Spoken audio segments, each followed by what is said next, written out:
Boa noite a todos. Então, estamos aqui na terça-feira, nosso último dia de 2024, né? Fechando o ano, então, com a nossa última reflexão em radiação à distância.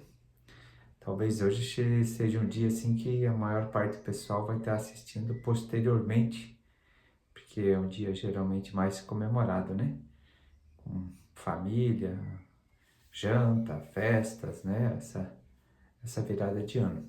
Eu também gravo isso antecipadamente, né? Na verdade, hoje é dia 24 e 11 horas da manhã. Então a gente sempre grava meio próximo, mas e depois bota aí programado, né, para data, porque até nos dias que agora a casa está em recesso, mas até os dias que a casa não está em recesso, a gente está em atividade na casa. Então, naquele momento das nossas reuniões, né, que os espíritos acompanham essa irradiação. E hoje, então, acho que é um dia especial, fechando um ano e iniciando outro, né? Sempre o final de algo abre outra coisa, né? O universo, ele é assim, né? Nada acaba, tudo se transforma, tudo é ciclo, e o fim de ano é um ciclo. O tema de hoje que eu quero trazer para nossa reflexão é uma pergunta do Livro dos Espíritos. Vou tomar liberdade também de passar do nosso tempo comum, que é o máximo 20 minutos, já que a gente está sem atividades na casa, então a gente vai talvez fazer um pouquinho mais de tempo de reflexão se necessário. A pergunta do Livro dos Espíritos, que ela é a 799, então se alguém não conhece o Livro dos Espíritos, ele é a primeira obra de Allan Kardec, né, da doutrina espírita. Isso aqui é uma edição básica, né, custo de R$16, um livro bem em conta, né, tem algumas outras edições. A edição, o conteúdo é o mesmo, muda o tamanho, o papel, né, a letra. Então, geralmente as normais são 30, 35, essa é 16 pila. O livro é com mais de 1000 perguntas e respostas, e essa aqui é a 799, feita por Allan Kardec e respondida, então, pelos espíritos. E a pergunta é o seguinte: de que maneira pode o espiritismo contribuir para o progresso? Resposta: destruindo o materialismo, que é uma das chagas da sociedade. Ele faz que os homens compreendam onde se encontra o seu verdadeiro interesse, deixando a vida futura de estar velada pela dúvida. O homem perceberá melhor que, por meio do presente, lhe é dado preparar o seu futuro, abolindo os prejuízos de seitas, castas e cores. Ensina aos homens grande solidariedade que os há de unir como irmãos. Então, uma pergunta curta, a resposta já tem aí um parágrafo, bem didática, mas muito ampla, né, no seu conteúdo. E a gente tem que entender que isso foi falado em 1857. Então, quando ele fala do progresso, para quem é espírita, talvez a gente já pense na evolução do espírito, não está falando isso. Não é da evolução do espírito, a hermenêutica que a gente faz essa pergunta, porque ele está falando do progresso. Então, o espírito progride? Ele progride, sim, mas aqui nós estamos falando do progresso da humanidade, que é o contexto. De que forma pode o espiritismo contribuir para esse progresso? E justamente da resposta ele está falando para nós, encarnados. Como o espiritismo pode ajudar os encarnados a progredir socialmente, no nosso mundo, na nossa evolução e também, então, nesse momento, enquanto ser, porque daí ele vai falar que é desconstruindo o materialismo. E o que é esse materialismo que ele estava falando? Às vezes no senso comum a gente vê as pessoas falando, isso é muito materialista, tem muitas posses, é muito rico, tem isso, aquilo, entende? Tipo assim, não está se referindo a isso, ele está falando numa ideia de doutrina. Nesse sentido, doutrina seria o quê? Aquilo que a pessoa tem uma perspectiva de vida, que ela acredita. Então, espiritualista é todo aquele que acredita em algo além da matéria. Ou seja, o espírita é espiritualista, o católico é espiritualista, o evangélico, o muçulmano, o hinduísta, o budista. Por quê? Porque todos eles acreditam que existe algo além da matéria, algo além da vida, que não existe apenas um mundo material. Materialista seria a ideia doutrinária de que só existe a matéria, que não existe nada além da matéria. Ou seja, o que nós somos? Nós somos, para o materialista, nós somos um corpo.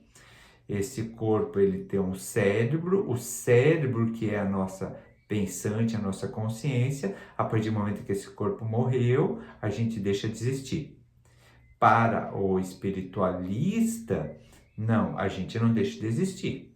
A gente tem algo a mais. Agora sim, um tem uma ideia, outro tem outra, são ideias muito variadas.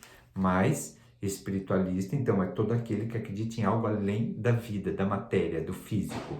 E materialista é aquele que acredita apenas que existe o aqui. Então ele diz assim, que ela é uma chaga da humanidade. O materialismo, ele é uma chaga. E que quando tirado o véu da dúvida, e daí você tem a certeza de que a vida continua, então a gente pode começar a ter um parecer diferente. A gente pode começar a ter e preparar agora no presente, no agora, né? No agora, começar a preparar a nossa vida futura no depois. No depois do quê? Depois da vida, ou seja, depois da morte, né? Então, quando a gente tem essa certeza, a gente pode começar a preparar no presente. Só que daí com isso também, o homem perceberá que por meio do presente ele é dado preparar o seu futuro, abolindo os prejuízos de seitas, castas e cores. Então, às vezes, também a gente vai ter aí agrupamentos que se acham mais, porque ele está falando de cores, por quê? Porque em 1857 ainda existia escravidão em alguns países. Porque eu estou de uma cor, eu posso subjugar o que é da outra cor. Ou sou melhor que ele, talvez hoje não tenha escravidão, mas assim, eu tenho tal descendência, sou de tal país, isso, aquilo, eu sou mais importante, eu sou melhor que o outro. Então a gente iria abolir isso, abolir também os prejuízos de ser, aqui ele vai falar em seitas, né? Abolir esses prejuízos. E o que poderia ser, por exemplo? Eu não vou nem falar só em seita, eu vou falar em instituições religiosas. E agora eu quero já me desculpar com as pessoas que de a pouco têm muita fé em uma determinada religião. E eu não estou aqui ofendendo a fé de ninguém, mas eu quero colocar algo para se refletir. Então, assim, o que para mim também é prejuízo? Quando uma instituição, ela separa as pessoas. Uma instituição religiosa que seja, que eu quero dizer, porque essa instituição religiosa, ela seria justamente para promover isso, desconstrução do materialismo, né, da vida futura, essa certeza, mas nós todos como os irmãos. Então, quando uma instituição religiosa tem por irmão apenas os seus adeptos da própria religião, ela tem um prejuízo. Então, ela estaria aqui dentro do que Allan Kardec disse, do que os espíritos dizem, praticamente como uma seita, porque ela não é uma religião verdadeira num sentido cósmico de Deus, que todos deveríamos ter o mesmo irmandade, desde que somos todos criados pelo mesmo Pai. Então, mas como lidar com isso? Se eu gosto da minha religião, então eu não vou mais participar dela? Não, participa. Mas o que a gente pode fazer? A gente que é de religiões diferentes, talvez. Vamos pegar o espírita, vamos pegar o católico, o evangélico, o protestante. Vamos botar aqui o ateu, sabe? Às vezes o ateu, ele não acredita em Deus. Mas, vamos trabalhar em prol da comunidade? Vamos fazer alguma coisa? Vamos ajudar o próximo? Então a gente precisa se unir. É lógico que se é de religião e não de uma religião teísta, né? E ele não é ateu, é mais fácil. Por quê? Porque já parte de um ponto, a gente acredita em Deus. Mas o meu Deus é do jeito, não importa, a gente acredita em Deus. Tá, beleza. Então, um Deus único, já fica mais fácil. Aí, 88% das religiões do Brasil são cristãs. Nossa, já dá para fazer uma união muito boa entre uma irmandade. Então, acreditamos em Jesus também. Ah, mas vamos discutir se Jesus nasceu de uma virgem, se ele ressuscitou, se ele... Não, vamos nos convergir a partir de ensinamentos que Jesus nos disse. Amar a Deus sobre todas as coisas e o próximo como a ti mesmo. Opa, isso aqui eu acho que todas aceitam. Aí Jesus, também nós vamos ter fora da caridade na salvação. Aqui já tem uma divergência muitas vezes, porque às vezes a instituição bota assim, fora da minha igreja não tem salvação. Entende? E isso é um prejuízo para a humanidade, para aqueles que seguem. Porque daí, digamos assim, aí, ó, só naquela igreja, quer dizer que o resto está tudo perdido. Não faz sentido. Né? Então, Paulo de Tarso é muito claro quando diz fora da caridade não há salvação. E aí que vamos ter um contexto agora, colocando de quanto a gente acha que a sociedade, inclusive a sociedade espiritualista, está doente e vivendo de uma forma materialista, que é uma reflexão que eu tenho. Então vamos pensar agora, final de ano, muitas pessoas fizeram suas contribuições, ajudaram o seu próximo muitas vezes, que estavam aí passando alguma dificuldade. Acaba-se tendo um olhar maior, né? Então, Jesus é um presente para a humanidade, né? Ele vem por uma nossa necessidade, não dele, né? Então, ele vem aqui para nos ensinar, para nos mostrar o caminho. E mesmo o Natal tendo todo esse processo de comércio, de Papai Noel, de Pinheirinho, que é muito legal hoje. Por quê? Porque traz uma carga emocional, muitas vezes lembrança boa, energia, união de família, né? Então, a gente tem todo esse contexto e acaba com que a gente busque refletir e fazer o bem para o próximo. Então, a maioria das instituições que a gente conhece, ela pratica caridade. Ela faz algo para o próximo. Agora, vamos pensar assim. Pega um grupo de religiosos que então vão lá fazer uma caridade e alguns desses religiosos eles estão fazendo pelo propósito de se salvar. Porque fora da caridade não há salvação, então eu vou fazer caridade para eu me salvar, para eu me melhorar. Entende que isso é um comércio, que isso é uma troca com o universo e com Deus? Se for nesse sentido, por isso que Paulo de Tarso diz assim, se não houver amor, não houver... Mesmo se você doar todos os seus bens aos pobres, falar a língua dos anjos, morrer queimado em nome de Jesus, se não houver caridade, não há salvação. Pô, mas então posso doar tudo e não tem caridade? Pode. Se o propósito de doação é eu ter uma barganha. Agora, se você pegasse um ateu, um materialista, que for fazer isso, ele não tem motivo para fazer troca, porque não acredita em nada depois mesmo. Ele estaria fazendo justamente apenas para ajudar aquele próximo. Entende? Então, como às vezes é mais a atitude do que o título que a gente coloca, só que é lógico que ele diz que quando a gente desconstrói o materialismo, o que deveria? A gente começar a preparar no presente a vida futura, mas não está acontecendo isso. Eu vejo que não está, num geral. Por quê? Porque 88% da população se diz de religião cristã no Brasil, a maioria então deveria ser espiritualista, já então se ela é espiritualista, ela não é materialista.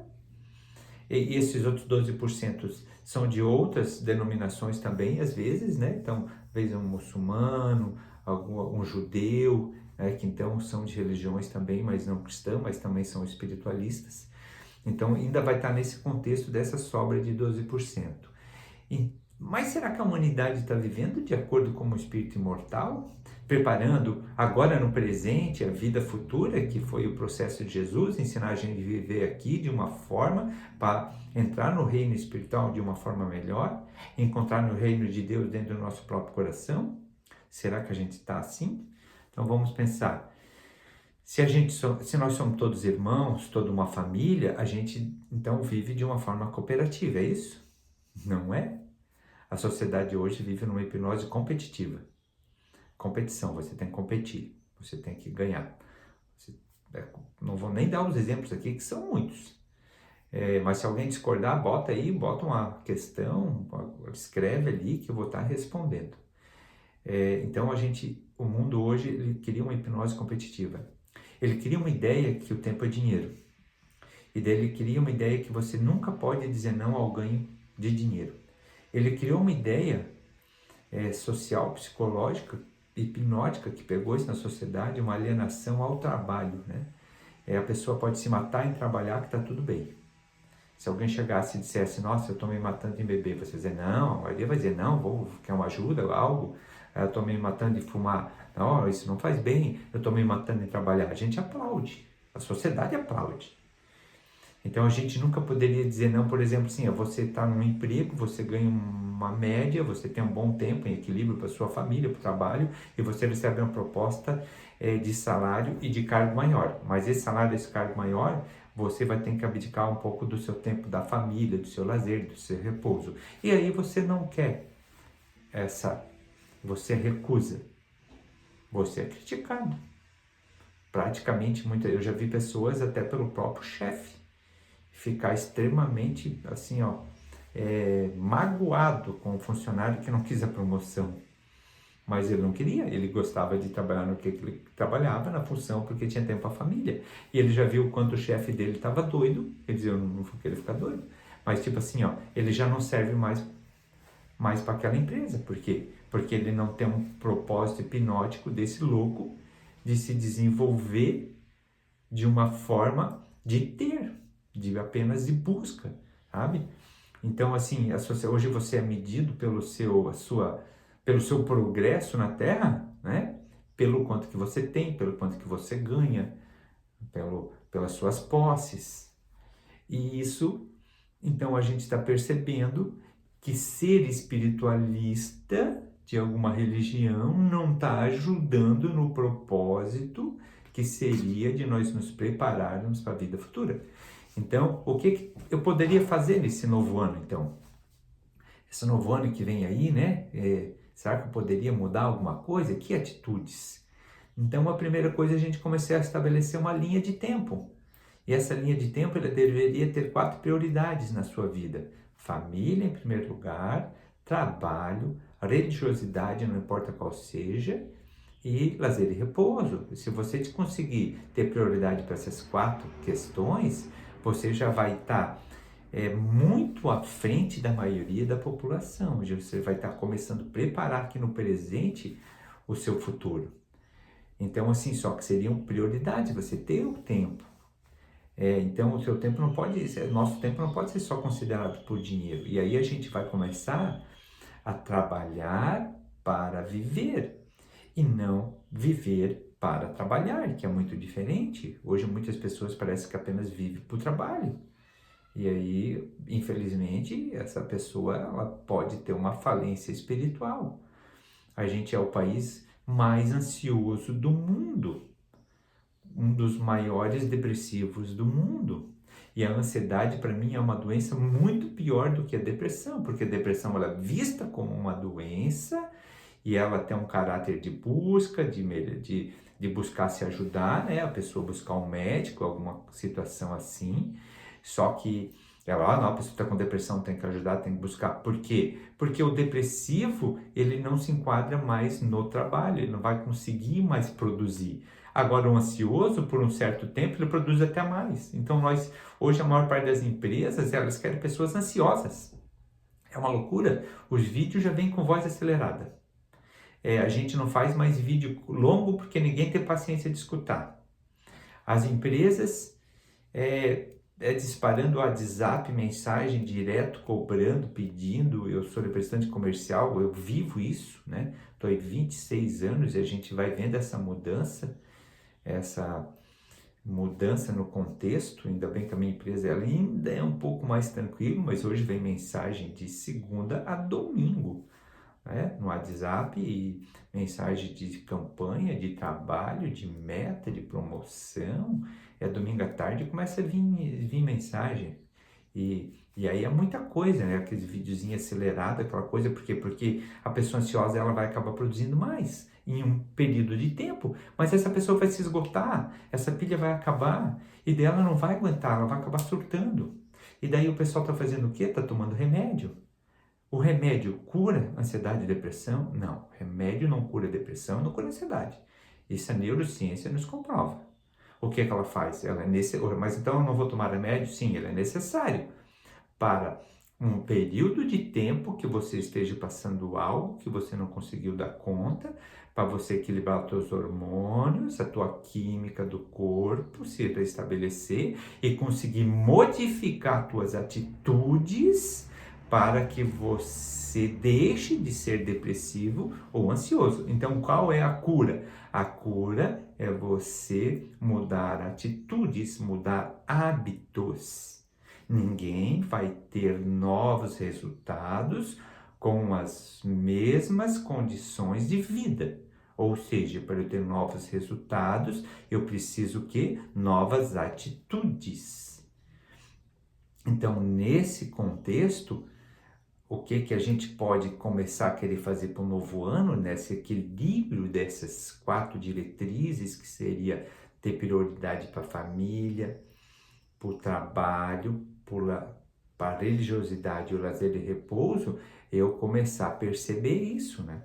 Quanto tempo da minha vida eu estou realmente dedicado à minha família, né? E aqui família é o quê? Família é aquele que convive junto, né? Hoje minha família, eu, minha esposa. A minha mãe mora do lado da minha casa, é meu familiar. Meu filho mora em Balneário, é meu familiar. A família é aquela célula. Então, essa que eu vivo junto, que eu casei, que eu me uni, é a nova célula. O outro é meu familiar. Então, eu vou ter tempo para família, ter tempo familiar, né? Eu vou ter que me encontrar nessa situação. Por que eu falo isso às vezes? Porque às vezes a gente vê muita pessoa com transtorno também que acredita que é dono das pessoas, que é dono do seu próprio filho. E daí ele não consegue cortar esse cordão umbilical e fica perdendo a evolução, ao invés do filho, o progresso dele e sofrendo com isso. E isso também é ser materialista, porque eu quero ter posse daquilo que me foi confiado por um período de tempo. Ninguém é dono de ninguém. Então, ter esse equilíbrio com a família. Tendo equilíbrio com a família, ter um trabalho com equilíbrio. E aí a gente talvez buscar o que a gente goste de fazer, e não o que dá mais dinheiro, talvez, sabe? Tentar encontrar e tentar gostar do trabalho. Procurar agradecer pelo trabalho, para que eu seja feliz também trabalhando. Eu não seja feliz apenas no final de semana, ou apenas nas férias, ou apenas no dia de feriado. Para que eu seja feliz nesse período e que eu trabalhe com prazer de poder estar contribuindo com a sociedade, que é uma lei de Deus, a lei do trabalho, o movimento. E daí, com isso, o dinheiro é uma consequência que vem. Agora, quando eu trabalho apenas pelo dinheiro, o objetivo central é o dinheiro, então o final. Então o trabalho às vezes é pesado, é difícil, porque eu só quero dinheiro e cada vez vai ser pior. Agora, quando você conseguir virar a chave e criar uma alegria, uma felicidade no trabalho, e o dinheiro ser uma consequência, o dinheiro vai vir mais, porque você começa a entrar no ciclo natural. Porque nesse ciclo natural, por que o fora da caridade não há salvação? Porque quando a gente está fora da caridade, trabalhando só para mim, buscando só para mim, no egocentrismo narcisista, o que acontece? Eu não estou no reino natural. O que é Deus? Deus é natureza, nós somos natureza. Natureza é Deus. Então, você já viu uma laranjeira comer sua própria laranja? É lógico que não. Por quê? Porque na natureza, um reino trabalha e colabora com o outro. Então, daí, talvez o homem chega aqui, ele quer trabalhar só para ele. E daí ele fica fora desse ciclo. Ele fica fora, e daí a coisa é trancada, é difícil, nada dá certo para mim, nada dá certo para mim, porque para mim é tudo tão difícil. Aí ainda entra no coitadismo, na reclamação, né? Na queixa. Cara, tu tá criando um muro de pedra na tua frente. Ninguém tá botando, é a gente mesmo naquele momento. Então, quando eu viro essa chave e eu começo a trabalhar por um processo social, olhar pelo próximo, deixar que o dinheiro seja uma consequência e vem, eu entrei no ciclo natural, eu encontrei o reino de Deus dentro do meu coração. E daí não é só na igreja, não é no momento da oração, não é só no centro espírita, é no dia a dia. E daí isso muda. Agora, se o objetivo central da minha vida for ganhar dinheiro para mim, para minha mulher, para meu filho, para isso, para aquilo, o que é que isso pode acontecer? Aí eu posso, de a pouco, passar sobre meus valores e princípios para alcançar esse dinheiro. Eu posso passar sobre os meus valores do meu repouso, sabe? Do meu lazer, para eu ganhar dinheiro. Então, agora, se eu trabalho pelo amor de poder contribuir com a sociedade, o dinheiro vem em retorno, eu não vou sacrificar o meu lazer. Se é o meu lazer, é o meu lazer. Se é a hora do meu trabalho, é do meu trabalho. Se é a hora de estar com a minha esposa, com a minha família, é a hora de estar com eles. Se é a hora do meu momento da religiosidade, que não é dentro de instituição, é dentro contigo mesmo, mas a gente precisa tirar esse tempo. E hoje é muito difícil, a gente não fica mais sozinho nem com nós mesmos. Porque a gente está todo momento, às vezes, nas telas, no celular, quando não está ali, está na mente, no passado, no futuro, e a gente não fica no presente, que é o que diz que é preparar o futuro no presente. Então acaba ficando complicado daí nessa situação. Então a religiosidade ela precisa ser vivenciada dentro de nós. Aí é lógico, você tem um grupo de estudo, estudo de ESD, ele vai te ajudar e facilitar para a gente dar um start nessas coisas do mundo e vir para cá. A nossa casa, no estudo do ESD, eu acredito que é a mais chata que tem disciplina para os alunos, mas é para o bem deles. Porque se a gente deixar do jeito que está a humanidade, eles vêm quando sobra tempo. Então não pode ir no centro espírita quando sobra tempo? Pode, na segunda-feira nós temos uma palestrinha pública, né? Então você vem às 7h30, vai ver o evangelho, receber o passe, mas tem que chegar no horário, 7h30 tem que estar aqui, participar desde o início. Então, essa pessoa vem. Agora o estudo do estudo é disciplinado, é para aquele que já se comprometeu e vai vir. E se não vir, precisa justificar a falta. Porque para o bem dele próprio, para conseguir dar esse start, porque senão muitas vezes. E quantos tratamentos, igual a gente vê em outros grupos que a gente já estudou, as pessoas assim, não, mas eu tinha um trabalho, eu tinha isso, eu tinha aquilo, eu tinha aquilo. Então, eu ia quando sobrava tempo, sabe? Então, não é, o estudo do ESE não é essa proposta. Mas as outros estados da casa têm essa proposta para aquela pessoa que ainda lida desse jeito. Mas quando você se compromete, segunda-feira eu vou no centro, um exemplo, né? Lá ver a evangelho e o passe. Aí o seu patrão chega lá e diz, mas não sei o que tal ali. Você tinha se comprometido, não era com o pessoal do centro. É com você, com o seu anjo de guarda e com Deus. E daí você diz não para você mesmo, para o seu guia espiritual, para Deus, e não consegue dizer não para o patrão. Não consegue. Então, assim, cara, não tá certo isso, sabe? Então, essa parte da prioridade religiosa, eu vejo que praticamente está muito pouco. E tanto pessoas, às vezes, elas marcam tratamentos específicos, e elas justificam simplesmente, não, mas eu tinha uma cliente, eu não pude ir. Entende? E daí como essa pessoa vai curar? Como ela vai se melhorar? Se ela não consegue dizer não para uma cliente, para poder, nesse sentido de estar se curando a si própria, né? E daí, por último, o lazer e o repouso também, você ter essa prioridade, que com certeza você vai estar assim se ajudando, que também é extremamente necessário. Existe a lei do trabalho, mas existe a lei do repouso, né? E essa lei do repouso, quem não tem repouso, você vai acabar, vamos se dizer, é como um motor, né? Que ele nunca esfria, ele acelera, tá sempre quente, uma hora ele estoura. Nossa, mas do nada, né? Não é do nada. Isso é uma coisa que foi uma dificuldade não gerida, que gerou um problema, o problema a crise o caos o colapso. Tudo passa por essa linha. Um casamento que acaba, passou por isso, uma dificuldade, por um problema, por uma crise, por caos e o colapso. Então, se você está passando algo, reflita em qual dessas linhas eu estou e vá já buscar a solução, a conduta, o que dá para resolver. Como disse também o provérbio chinês, problema que tem solução não precisa se preocupar, só se ocupa em resolver. E o problema que tem uma solução, que não tem solução, também não precisa se preocupar, porque se não tem já está resolvido, né? Então, mais ou menos seria isso. Meus caros irmãos, estamos aí quase chegando aos 30 minutos e foi uma reflexão bastante ampla, mas acredito que vai servir de algum modelo, né, para a gente iniciar esse ano, para a gente tentar refletir sobre essa desconstrução do materialismo, que é uma proposta do Espiritismo para ajudar no progresso, e quanto disso eu já estou absorvendo, quanto eu não estou, e que fase eu estou, se autoanalisando, nunca se culpando, nunca se punindo, apenas se percebendo. E quando você se perceber em alguma coisa errada, nunca sinta um remorso, isso, aquilo, só, opa, então quer dizer que isso aqui não estava certo? Então a partir de agora eu vou tentar fazer certo. Só isso, tentar se melhorar. Como se reconhecerá o espírita? Aquele que procura melhorar a si próprio, dia a dia, sempre, né? Então, o senhor Edson está falando disso aqui porque o Edson está refletindo sobre o que disso o Edson ainda tem que melhorar bastante. Qual é o próximo passo disso tudo que ele falou, que ele precisa dar na sua própria vida, né? Então seria essa reflexão.